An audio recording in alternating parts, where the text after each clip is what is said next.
Hello दोस्तों, स्वागत है आपका हमारे चैनल जीके जीएस वाला 98 में। आज की इस वीडियो में हम देखेंगे प्रमुख आयोग। जितने भी आयोग अभी तक बने हैं सभी को हमने इस वीडियो में कलेक्ट किया है, जो कि सभी एग्ज़ाम के लिए बहुत महत्वपूर्ण है। चलिए स्टार्ट करते हैं। संवैधानिक और नीतिगत आयोग की बात करें तो 16वें वित्त आयोग इसमें है। फर्स्ट है 16वें वित्त आयोग। 16वें वित्त आयोग इसका गठन 2023 में हुआ था और कार्यकाल 2026 से लेकर 31 तक है। इसके अध्यक्ष डॉक्टर अरविंद पनगड़िया। मुख्य कार्य केंद्र और राज्य के बीच कर यानी टैक्स का बंटवारा का फॉर्मूला तैयार करना है। नीति आयोग की बात करें, नीति आयोग इसका गठन 2015 में हुआ था। योजना आयोग के स्थान पर नीति आयोग का गठन किया गया। इसके अध्यक्ष जो है प्रधानमंत्री होते हैं। कार्य की बात करें नीति आयोग के तो देश के विकास के लिए रणनीति नीतियाँ बनाना और सहकारी संघवाद को बढ़ावा देना नीति आयोग के प्रमुख कार्य हैं। भारत का निर्वाचन आयोग इसकी बात करें तो गठन 1950 में हुआ था, जो कि संवैधानिक निकाय है। निर्वाचन आयोग संवैधानिक निकाय है। इसके अध्यक्ष मुख्य चुनाव आयुक्त होते हैं, चीफ इलेक्शन कमिश्नर। और कार्य की बात करें तो ये राष्ट्रपति, उपराष्ट्रपति, संसद और राज्य विधानसभाओं के चुनाव निष्पक्ष रूप से कराने का इसका होता है। संघ लोक सेवा आयोग का बात करें, यूपीएससी इसका गठन 1950 में हुआ था आधुनिक स्वरूप में। अध्यक्ष वर्तमान अध्यक्ष अजय कुमार हैं और मुख्य कार्य देश के प्रतिष्ठित सिविल सेवा जैसे आईएएस, आईपीएस आदि के लिए परीक्षा का आयोजन और भर्ती कराना इसका काम है। अध्यक्ष कौन है? इसके अध्यक्ष हैं अजय कुमार। कौन है? अजय कुमार। चलिए नेक्स्ट देखते हैं। मानवाधिकार आयोग और सामाजिक न्याय आयोग। सेकंड है मानवाधिकार एवं सामाजिक न्याय आयोग, human rights and social justice commissions. इसमें बात करें तो इसके अंतर्गत राष्ट्रीय मानवाधिकार आयोग फर्स्ट है। राष्ट्रीय मानवाधिकार आयोग एनएचआरसी इसका गठन 1993 में हुआ था। प्रथम अध्यक्ष न्यायमूर्ति रंगनाथ मिश्र थे और मुख्य कार्य इसका होता है देश में मानवाधिकार आयोग के मानवाधिकारों के उल्लंघन की जांच करना और पीड़ितों को न्याय दिलाना। राष्ट्रीय मानवाधिकार आयोग का कार्य है देश में मानवाधिकार के उल्लंघन की जांच करना और पीड़ित को न्याय दिलाना। नेक्स्ट है राष्ट्रीय महिला आयोग एनसीडब्ल्यू। इसका गठन 1992 में हुआ था। प्रथम अध्यक्ष जयंती पटनायक थी। मुख्य कार्य महिलाओं के संवैधानिक और कानूनी अधिकार की रक्षा करना, उनके सशक्तिकरण के लिए काम करना।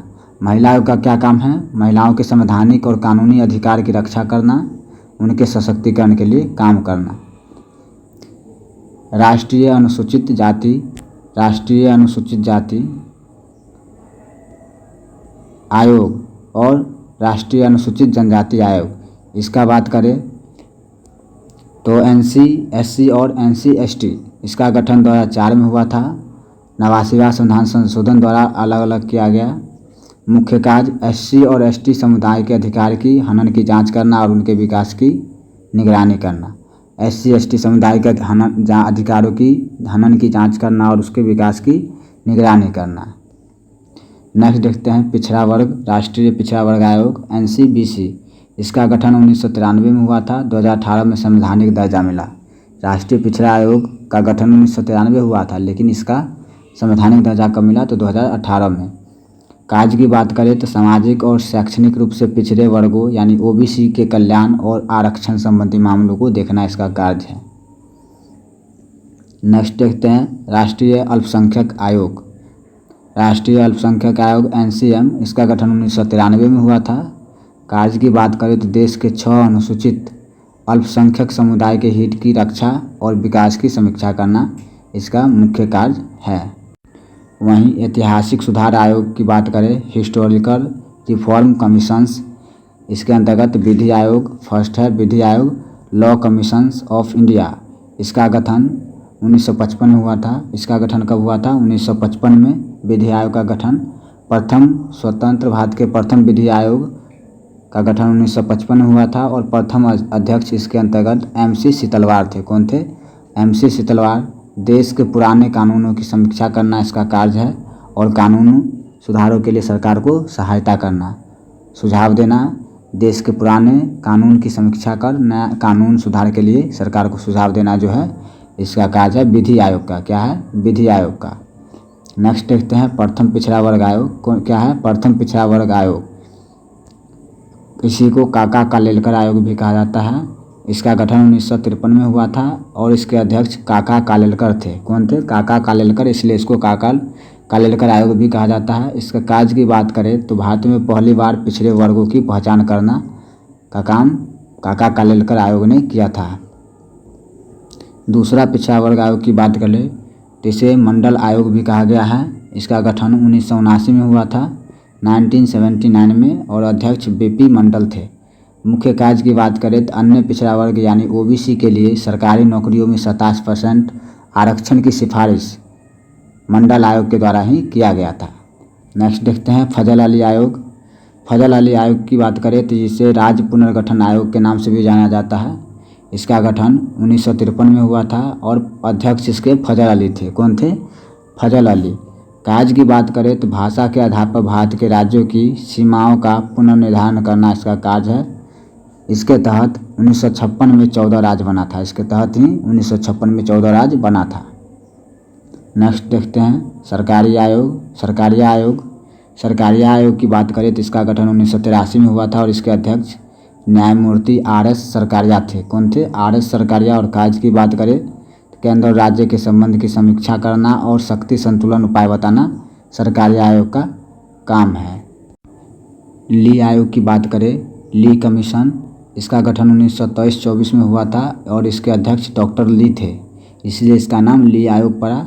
मुख्य कार्य लोक सेवा आयोग, पब्लिक सर्विस कमीशन की स्थापना की सिफारिश करना और सिविल सेवा में नस्लीय संतुलन, भारतीय और ब्रिटिश अधिकारियों का अनुपात तय करना इसका मुख्य कार्य था ली आयोग का।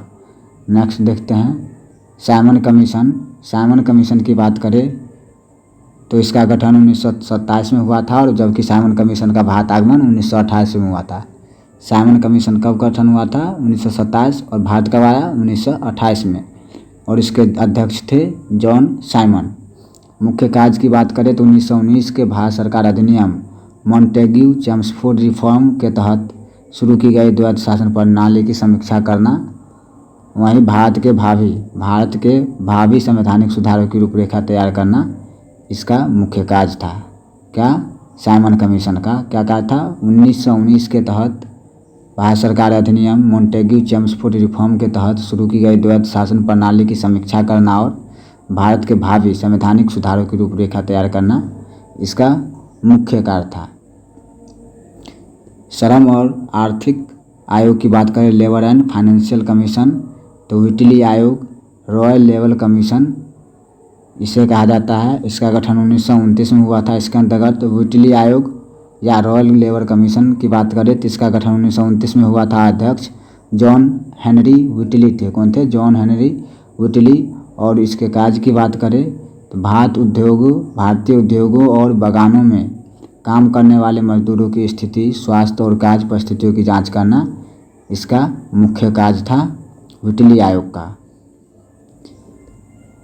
हिल्टन यंग आयोग, इसकी बात करें तो इसका गठन 1926 में हुआ था। इसी को यंग हिल्टन आयोग भी कहा जाता है। इसका अध्यक्ष एडवर्ड हिल्टन यंग थे। और इसकी कार्य की बात करें तो इसके कार्य भारतीय मुद्रा और वित्त प्रणाली यानी करेंसी एंड फाइनेंस की समीक्षा करना। इसी आयोग की सिफारिश पर बाद में 1935 में भारतीय रिजर्व बैंक आरबीआई की स्थापना भी हुई थी। आरबीआई की स्थापना किसके सिफारिश पर हुई थी? तो यंग हिल्टन आयोग। कौन थे? यंग हिल्टन आयोग। यंग हिल्टन आयोग के सिफारिश पर हुआ था। चलिए नेक्स्ट देखते हैं बैंकिंग और वित्तीय सुधार समिति, बैंकिंग एंड फाइनेंशियल रिफॉर्म, जिसके अंतर्गत फर्स्ट है नरसिम्हन समिति। नरसिम्हन समिति की बात करें तो नरसिम्हन समिति इसका गठन जो है 1991 में प्रथम बार हुआ था और दूसरे बार 1998 हुआ था। नरसिम्हन समिति का गठन 2 बार हुआ था, एक बार 1991 में और दूसरी बार 1998 में।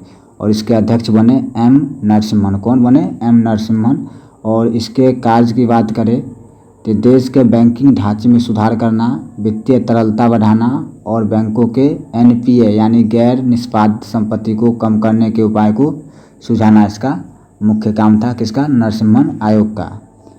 नेक्स्ट देखते हैं रघुराम राजन समिति की बात करें तो इसका गठन 2007 में हुआ था रघुराम राजन समिति का, और इसके अध्यक्ष डॉक्टर रघुराम राजन थे। कौन थे?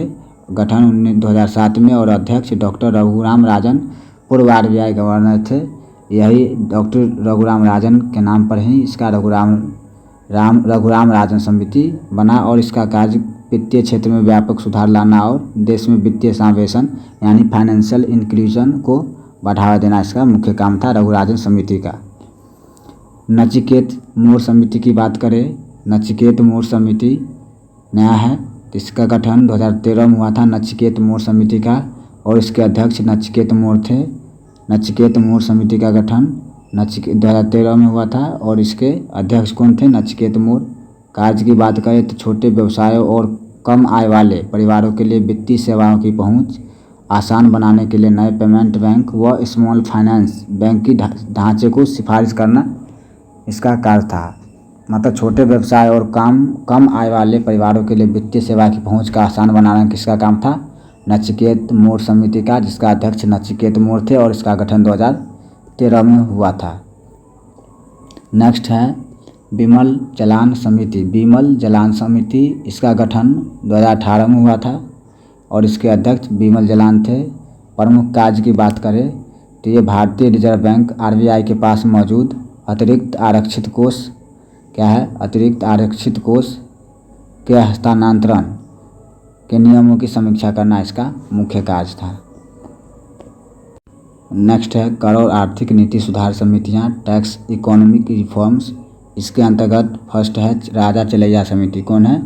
राजा चलैया समिति। इसका गठन 1991 में हुआ था, और अध्यक्ष डॉक्टर राजा चलैया थे, और इसका कार्य की बात करें तो भारत की कर प्रणाली यानी टैक्स सिस्टम में सुधार करना, टैक्स की दर को तर्कसंगत बनाना इसका काम था, और प्रत्यक्ष और अप्रत्यक्ष करों के प्रशासन को सरल बनाना भी इसका काम था। नेक्स्ट आयोग है केलकर टास्क फोर्स। क्या है? केलकर टास्क फोर्स आयोग। केलकर टास्क फोर्स आयोग, ये इसका गठन 2002 और 2015 दोनों में हुआ था। इसके अध्यक्ष विजय केलकर थे। केलकर टास्क फोर्स के किसके अध्यक्ष कौन थे? विजय केलकर। और कार्य की बात करें तो देश में प्रत्यक्ष अप्रत्यक्ष कर सुधार यानी GST का खाका तैयार करना, सार्वजनिक निजी भागीदारी यानी PPP मॉडल के बुनियादी ढांचे में सुधार करना इसका मुख्य कार्य था। कालेलकर कमेटी यानी केलकर टास्क फोर्स की यानी विजय केलकर जिसके अध्यक्ष थे। नेक्स्ट बात करते हैं किरीट पारिख समिति। सब नया समिति है किरीट पारिख समिति। इसका गठन 2022 में हुआ था। किरीट पारिख समिति का गठन कब हुआ था? 2022 में। अध्यक्ष थे किरीट पारिख। और इसके कार्य की बात करें तो देश में उत्पादित होने वाली प्राकृतिक गैस यानी नेचुरल गैस की कीमतों का निर्धारण, फॉर्मूले तैयार करना, समीक्षा करना, गैस बाजार को पूर्ण नियंत्रण मुक्त यानी डीरेगुलेशन करने की सिफारिश, ये किरीट पारिख आयोग का काम था। सामाजिक और न्याय समिति, गरीबी और मापन समिति के अंतर्गत फर्स्ट है सुरेश तेंदुलकर समिति। क्या है? सुरेश तेंदुलकर समिति। सुरेश तेंदुलकर समिति की बात करें तो इसका गठन 2005 में हुआ था, और अध्यक्ष सुरेश तेंदुलकर थे। सुरेश तेंदुलकर समिति का गठन कब हुआ था? 2005 में, और अध्यक्ष थे सुरेश तेंदुलकर। और इसके कार्य की बात करें सुरेश तेंदुलकर समिति के कार्य की बात तो ये भारत में गरीबी की परिभाषा और गरीबी रेखा यानी पॉवर्टी लाइन के निर्धारण के लिए नया फार्मूला तैयार करना। इन्होंने कैलोरी के बजाय शिक्षा और स्वास्थ्य पर खर्च को शामिल किया। सुरेश तेंदुलकर समिति। कौन? सुरेश तेंदुलकर समिति। नेक्स्ट है श्री रंगराजन समिति। श्री रंगराजन समिति की बात करें तो इसका गठन 2012 में हुआ था। अध्यक्ष डॉक्टर श्री रंगराजन थे। रंगराजन समिति के अध्यक्ष कौन थे? डॉक्टर श्री रंगराजन।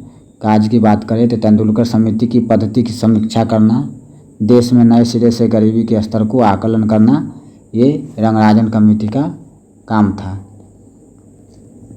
सच्चर समिति की बात करें, सच्चर समिति गठन 2005 में हुआ था। अध्यक्ष न्यायमूर्ति राजेंद्र सच्चर थे। कौन थे?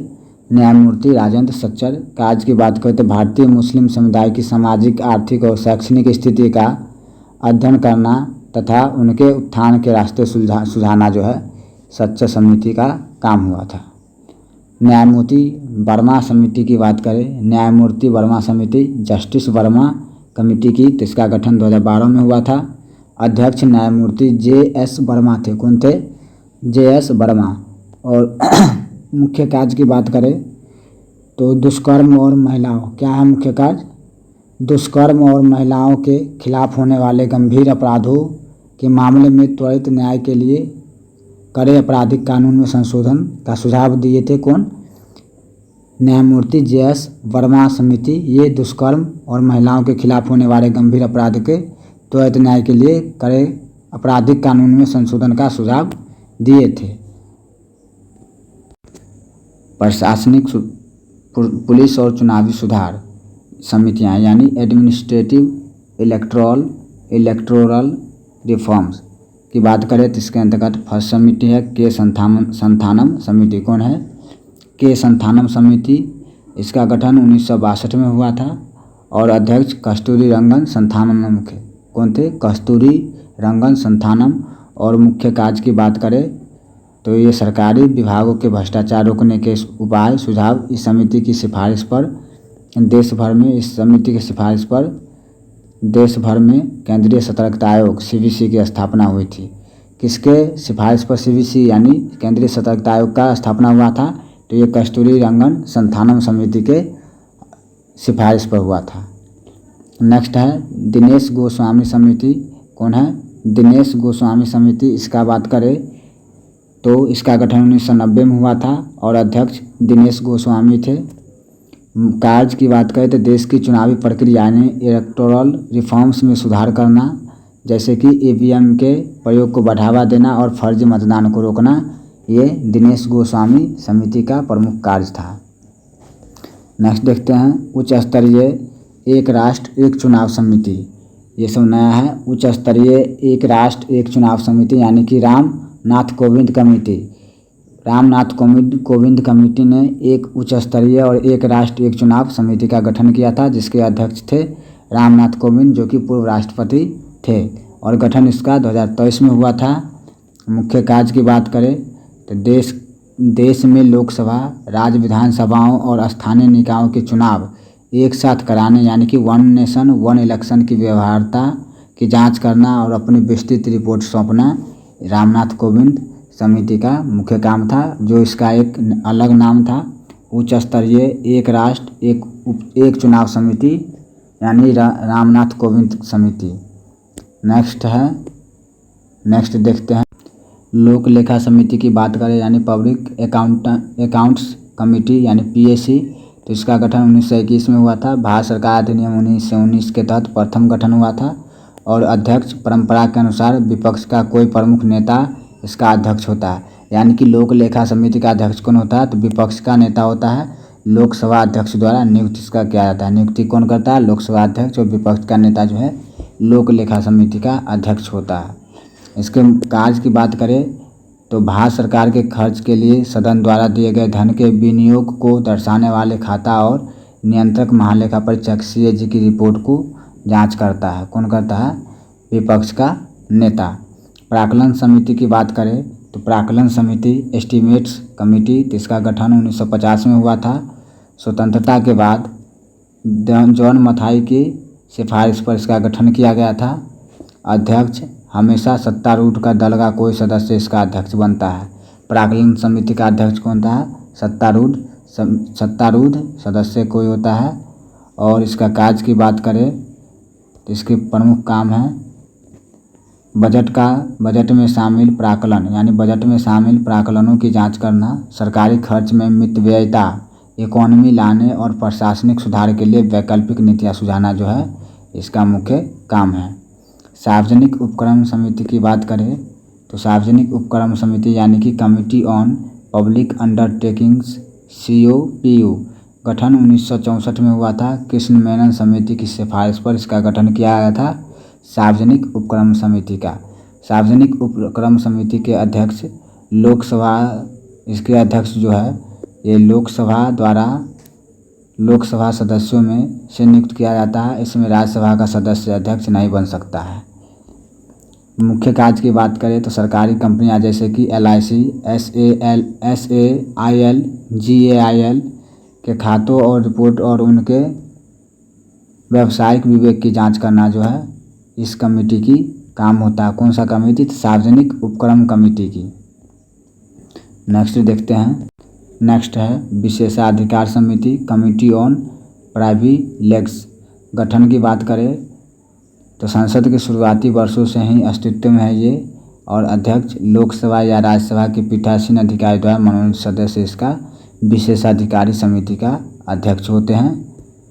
इसके कार्य की बात करें तो सदन या उसके सदस्यों की विशेष अधिकारों के उल्लंघन यानी ब्रीच ऑफ प्रिविलेज के मामले की जांच और उचित कार्रवाई की सिफारिश करना इस कमेटी का ये अधिकार है विशेषाधिकार समिति का।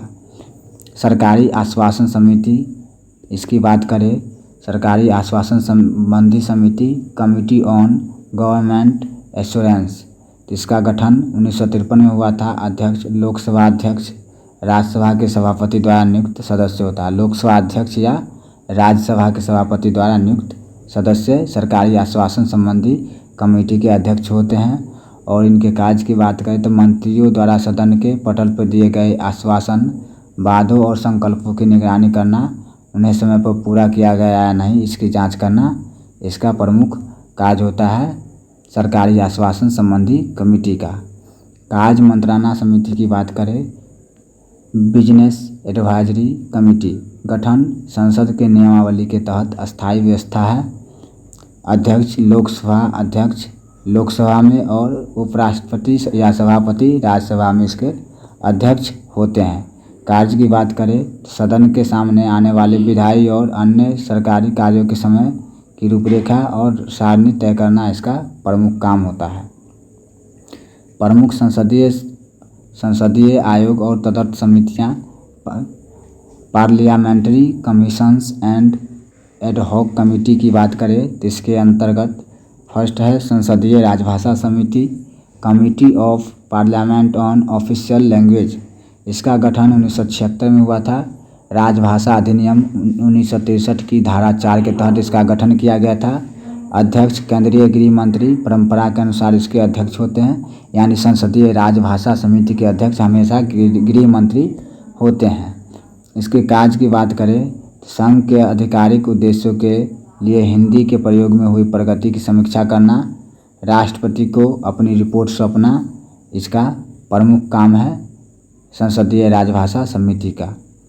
संयुक्त संसदीय समिति की बात करें, ज्वाइंट पार्लियामेंट्री कमेटी यानी JPC, तो इसका गठन आवश्यकता पड़ने पर तदर्थ यानी एड हॉक रूप से गठित, जैसे कि 1987 में बोफोर्स, 1992 में हर्षद मेहता घोटाला, 2003 में कीटनाशक मामला और 2011 2G स्पेक्ट्रम मामले में इसका गठन किया गया था संयुक्त संसदीय समिति का। जब इसका आवश्यकता पड़ता है तब गठन इसका किया जाता है। और इसके अध्यक्ष लोकसभा अध्यक्ष द्वारा नियुक्त सत्तारूढ़ या गठबंधन दल का सांसद होता है। मुख्य कार्य की बात करें तो किसी विशेष बड़े घोटाले या अत्यंत संवेदनशील विधेयक की गहराई से जांच करना, और जांच पूरी होने के बाद समिति स्वतः समाप्त हो जाती है। कौन सी समिति? संयुक्त संसदीय समिति। नेक्स्ट देखते हैं। ब्रिटिश काल के प्रमुख शिक्षा आयोग की बात करें, एजुकेशन कमीशंस की, तो इसमें फर्स्ट है मैकाले स्मरण पत्र। क्या है? मैकाले स्मरण पत्र, मैकालेज माइनिटी, वर्ष 1835 में इसका गठन हुआ था। मैकाले स्मरण पत्र का विभाग या उद्देश्य शिक्षा विभाग था। ये शिक्षा विभाग यानी अंग्रेजी शिक्षा की शुरुआत मैकाले स्मरण पत्र के तहत ही हुआ था। इस समय गवर्नर जनरल या वायसराय थे लॉर्ड विलियम बेंटिक। और नेक्स्ट है जेम्स थॉम्सन प्लान। क्या है? जेम्स थॉम्सन प्लान वर्ष 1843 में आया था। Governor general viceroy lord Allen के समय आया था जेम्स थॉम्सन प्लान। नेक्स्ट है वुड डिस्पैच। क्या है? वुड्स डिस्पैच वर्ष 1854 में इसका गठन हुआ था। और उद्देश्य शिक्षा विभाग या भारतीय शिक्षा का मैग्ना कार्टा शिक्षा विभाग से संबंधित है वुड डिस्पैच। गवर्नर जनरल इस समय थे लॉर्ड डलहौजी, चार्ल्स वुड थे इसके वायसराय। कौन थे? लॉर्ड डलहौजी गवर्नर थे और चार्ल्स वुड थे इसके वायसराय। हंटर आयोग के समय हंटर आयोग का गठन जो है 1882 में किया गया था। प्राथमिक और माध्यमिक शिक्षा में सुधार से संबंधित है हंटर आयोग, और इस समय गवर्नर लॉर्ड रिपन थे और विलियम हंटर थे। वायसराय कौन थे? ये लॉर्ड रिपन थे, गवर्नर जनरल, और वायसराय विलियम हंटर थे। नेक्स्ट है ब्रिटिश काल के प्रमुख शिक्षा आयोग।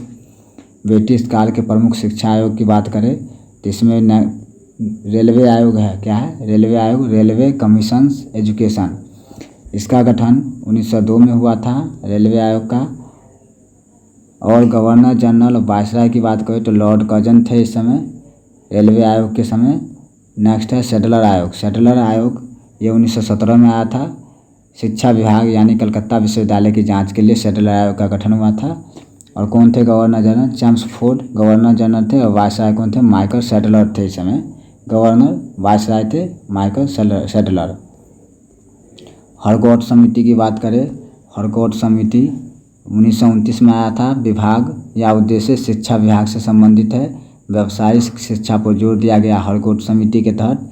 इरविन और फिलिप्स हरकोट इस समय थे। नेक्स्ट है वर्धा योजना। वर्धा योजना क्या है? ये 1937 में आया था। लॉर्ड लिनलिथगो के समय वर्धा योजना आया था। नेक्स्ट है लिंडसे आयोग। लिंडसे आयोग 1929 में आया और भारत में ईसाई मिशनरी उच्च शिक्षा की समीक्षा से संबंधित है लिंडसे आयोग। इस समय गवर्नर थे, गवर्नर जनरल लॉर्ड इरविन थे, और वायसराय एच.डी. लिंडसे थे। कौन थे? एच.डी. लिंडसे। नेक्स्ट देखते हैं सार्जेंट आयोग की बात करें तो 1944 में आया था सार्जेंट आयोग, और राष्ट्रीय शिक्षा की विकास 6 से 14 वर्ष के आयु के मुफ्त शिक्षा से संबंधित है सार्जेंट आयोग। और इस समय गवर्नर जनरल वायसराय थे लॉर्ड वेबल और जॉन सार्जेंट। कौन थे? लॉर्ड वेबल और जॉन सार्जेंट। राधा कृष्णन आयोग। नेक्स्ट है राधा कृष्णन आयोग, राधा कृष्णन कमीशन। ये 1948 में आया था और इसका उद्देश्य है शिक्षा मंत्रालय से संबंधित है। ये विश्वविद्यालय शिक्षा में सुधार राधा कृष्णन आयोग का उद्देश्य था। और इस समय वायसराय थे श्री राजगोपालाचारी और सर्वपल्ली राधाकृष्णन, डॉक्टर सर्वपल्ली राधाकृष्णन थे।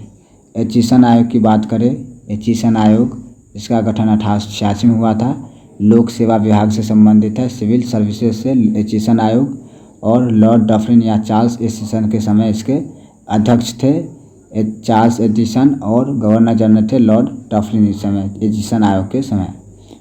नेक्स्ट है ओपियम यानी कि अफीम आयोग। ओपियम या अफीम आयोग इसका 1893 में गठन हुआ था। विभाग अफीम के व्यापार और सेवन की जांच करना इसका मुख्य उद्देश्य था। और इस समय जो है गवर्नर जनरल थे लॉर्ड लैंसडाउन। कौन थे? लॉर्ड लैंसडाउन थे। नेक्स्ट है ब्रिटिश काल में आयोग वही है सिंध समिति की बात करें, सिंध समिति तो 1860 से 61 में इसका गठन हुआ था। अकाल निवारण और राहत से संबंधित है सिंध आयोग, सिंध समिति। गवर्नर जनरल और वायसराय की बात करें तो इस समय कैनिंग थे सिंध समिति के समय। नेक्स्ट है कैंपबेल आयोग। कौन है? कैंपबेल आयोग। कैंपबेल आयोग की बात करें तो 1866-67 में इसका गठन हुआ था और इसका अकाल विभाग से संबंधित है। उड़ीसा अकाल की जांच करना इसका उद्देश्य था। कैंपबेल आयोग उड़ीसा के अकाल जांच से संबंधित है कैंपबेल आयोग। नेक्स्ट है इसके समय गवर्नर थे लॉर्ड लॉरेंस थे इसके गवर्नर जनरल, और अध्यक्ष जॉर्ज कैंपबेल थे अकाल आयोग के। नेक्स्ट है एस्टेची आयोग। क्या है? एस्टेची आयोग। एस्टेची आयोग की बात करें तो इसका 1880 में गठन हुआ था और अकाल नीति से संबंधित है, जिसमें प्रथम अकाल कोड का निर्माण किया गया था। प्रथम अकाल कोड का निर्माण अकाल नीति के तहत एस्टेची आयोग किया था 1880 में। इस समय गवर्नर जनरल थे लॉर्ड लिटन और अध्यक्ष थे रिचर्ड एस्टेची। एस्टेची आयोग के अध्यक्ष रिचर्ड एस्टेची थे और गवर्नर जनरल लॉर्ड लिटन थे। कौन थे? लॉर्ड लिटन थे। नेक्स्ट है लॉयल आयोग। इसका गठन 1897 में हुआ था और अकाल विभाग से संबंधित है लॉयल आयोग। राहत कार्य की समीक्षा लॉयल आयोग से संबंधित है और इसके गवर्नर जनरल लॉर्ड एल्गिन द्वितीय थे और अध्यक्ष जेम्स लॉयल थे। कौन थे? अध्यक्ष जेम्स लॉयल थे। मैकडोनाल्ड आयोग की बात करें, मैकडोनाल्ड कमीशन की तो 1990 में 1900 ईस्वी में इसका गठन हुआ था। और उद्देश्य था अकाल विभाग से संबंधित थे। ये भी मैकडोनाल्ड आयोग भी अकाल विभाग से संबंधित है। औद्योगिक अकाल सुरक्षा से संबंधित है मैकडोनाल्ड आयोग। इसमें गवर्नर जनरल लॉर्ड कर्जन थे और अध्यक्ष एंटनी मैकडोनाल्ड थे। क्या थे? एंटनी मैकडोनाल्ड इसके अध्यक्ष थे। जॉन वुडहेड आयोग नेक्स्ट है। जॉन वुडहेड आयोग, इसका गठन 1943 में हुआ था। इसमें गवर्नर जनरल लॉर्ड वेवेल थे। कौन थे? लॉर्ड वेवेल इसके गवर्नर जनरल थे। नेक्स्ट है लॉर्ड कर्जन के कार्यकाल में गठित प्रमुख आयोग, जो कि 1899 से 1905 तक कर्जन का कार्यकाल था। इसके अंतर्गत गठित आयोग था जैसे अकाल आयोग। अकाल आयोग की बात करें तो 1900 में इसका गठन हुआ था और अध्यक्ष सर एंटनी मैकडोनाल्ड थे। नेक्स्ट है सिंचाई आयोग। सिंचाई आयोग का गठन 1901 में हुआ था। कृषि और सिंचाई से संबंधित थे। सिंचाई आयोग की बात करें तो 1901 में इसका गठन हुआ था। कृषि और सिंचाई विभाग से संबंधित है और इसके अध्यक्ष सर कार्लिन स्कॉट मानक्रिफ थे। क्या थे? सर कार्लिन स्कॉट मानक्रिफ थे सिंचाई आयोग के अध्यक्ष। नेक्स्ट है रेलवे सुधार आयोग। रेलवे सुधार आयोग की बात करें तो 1901 में इसका गठन हुआ था। अध्यक्ष थॉमस रॉबर्टसन थे। नेक्स्ट है पुलिस आयोग, यानी कि फ्रेजर इसको भी बोला जाता है या पुलिस कमीशन। 1902 में इसका गठन हुआ था। विभाग या उद्देश्य की बात करें तो गृह विभाग से संबंधित है और पुलिस प्रशासन में सुधार इसका उद्देश्य है। और इसका अध्यक्ष थे सर एंड्रयू फ्रेजर। पुलिस आयोग के अध्यक्ष कौन थे? सर एंड्रयू फ्रेजर थे इसके अध्यक्ष। नेक्स्ट है विश्वविद्यालय आयोग। विश्वविद्यालय यूनिवर्सिटी कमीशन की बात करें तो 1902 में इसका गठन हुआ था और उच्च शिक्षा से संबंधित है। उद्देश्य विश्वविद्यालय की स्थिति से संबंधित है। अध्यक्ष सर थॉमस रैले इसके अध्यक्ष थे। कौन? सर थॉमस रैले विश्वविद्यालय आयोग के अध्यक्ष थे। नेक्स्ट है ब्रिटिश काल से अन्य प्रशासनिक आयोग, जैसे इस्लिंगटन आयोग की बात करें। इस्लिंगटन आयोग इसका गठन 1912 में हुआ था और नागरिक सेवा यानी उच्च पद पर भारतीयों की भर्ती से संबंधित है। गवर्नर जनरल लॉर्ड हार्डिंग थे। अध्यक्ष लॉर्ड इस्लिंगटन थे। कौन थे? Lord Islington. विटले आयोग की बात करें, विटले आयोग इसका गठन 1929 में हुआ था। विभाग श्रम विभाग था और उद्देश्य औद्योगिक श्रमिकों की स्थिति से संबंधित था। विटले आयोग गवर्नर जनरल लॉर्ड इरविन थे और अध्यक्ष इसके जे.एच. विटले थे। कौन थे? जे.एच. विटले। नेक्स्ट देखते हैं स्वतंत्रता के बाद प्रमुख आयोग का जो गठन हुआ था, जैसे स्वतंत्रता के बाद आयोग बना था उसमें देखते हैं। फर्स्ट है एस.के. धर आयोग। एस.के. धर आयोग की बात करें तो 1948 में इसका गठन हुआ था।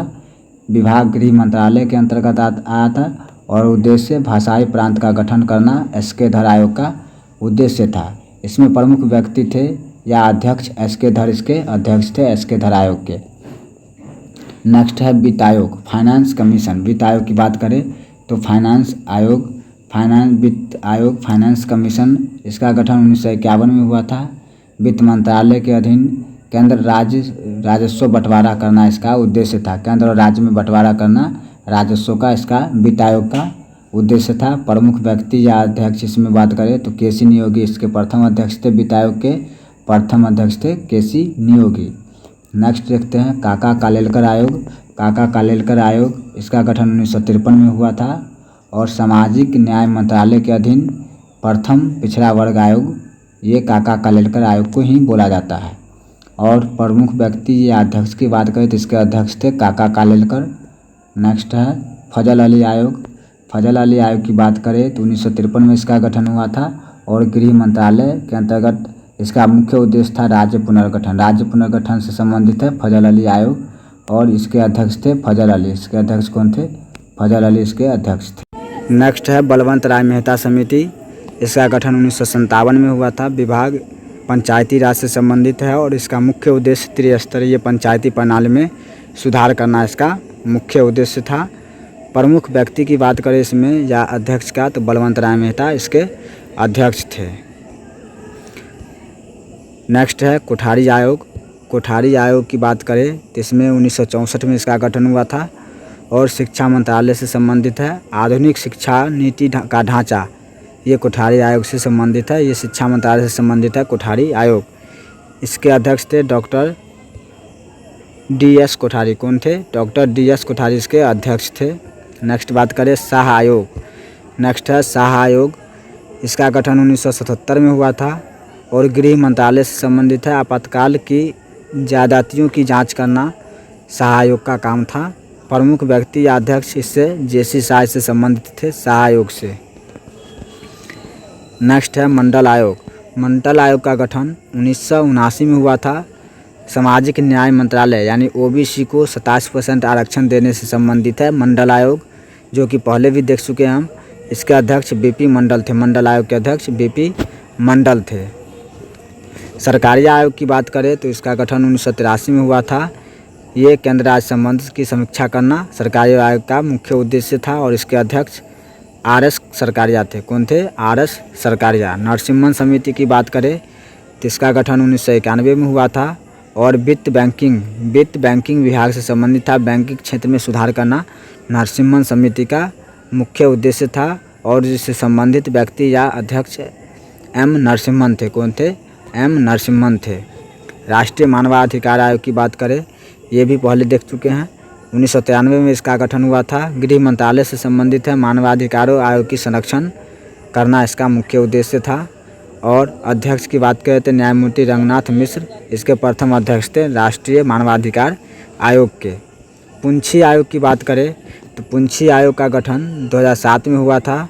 ये केंद्र राज्य संबंधों की नई समीक्षा करना इसका मुख्य काम था पुंछी आयोग का और इसके अध्यक्ष मदन मोहन पुंछी थे। कौन थे? मदन मोहन पुंछी। नीति आयोग की बात करें तो इसका गठन 2015 में हुआ था। ये किसके बदले में आया था? ये योजना आयोग को चेंज करके आया था। योजना आयोग के स्थान पर नीति आयोग का गठन 2015 में किया गया था और योजना आयोग और विकास यानी कि योजना आयोग के स्थान पर आया था नीति आयोग। और इसके अध्यक्ष कौन होते हैं? प्रधानमंत्री। जो भी प्रधानमंत्री है वो इसके हमेशा अध्यक्ष होते हैं नीति आयोग के। आज के वीडियो में बस इतना ही। आपको यह वीडियो कैसा लगा कमेंट करके ज़रूर बताइएगा और इसमें दी गई जानकारी आपको कितना तक पता था ये भी बताइएगा। कमेंट जरूर कीजिएगा। अगर अच्छा लगा हो सेशन तो लाइक शेयर और सब्सक्राइब ज़रूर कीजिएगा।